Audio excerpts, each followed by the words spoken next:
President Cyril Ramaphosa u fanele ku byara vutihlamuleri eka komiti ya palamende. Leswi swi ta endzhaku ka vumbhoni lebyi nga nyikiwa eka commission ya ku tluwa ka vulawuri bya mfumo eka swihehlo swa ku tirhisiwa ka xiyenge xa vunhlori eka timhaka ta ku hlawuriwa ka varhangeri bya ANC. Swin'wana swa swona hi leswi president ku hehliwaka leswaku u swi vurile eka nhlengeletano ya komiti nkulu ya Vandla. Eka nkandziyiso President Ramaphosa u twakalaka karhi aku mali ya mfumo ya tirhisiwa eka mapfhumba yo gangisa tivoti ta varhangeri bya Vandla. ANC yi ri President Ramaphosa a ringeta ku hirisa swihehlo swa leswaku pfhumba ro gangisa tivoti ra CR17 a ri fambisiwanga kahle. Any request for him to explain his conduct, he will respond positively to those kind of requests.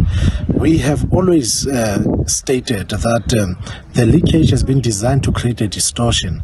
Vativi va tipolitiki van'wana va ri xivilelo lexi nga kona ehenhla ka president xi fanele ku twiwa nakona a ku na xirho ni xin'we xa palamende lexi faneleke ku lahlekela hi xitulu xa xona hikwalaho ko vilela.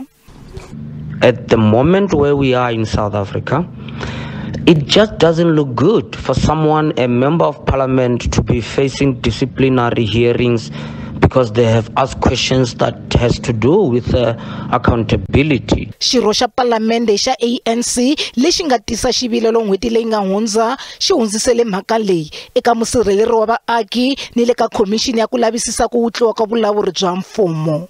I've already written and addressed a formal letter of complaint to the public protector. Hofisa musirheleri wa vaaki yi ri hi le ku ringeteni ka ku lavisisa ntiyiso wa xivilelo lexi. Loko commission yona yi nga kotanga ku tiyisisa leswaku yi kume xivilelo lexi hi nkarhi lowu a ku hetisisiwa xiviko lexi.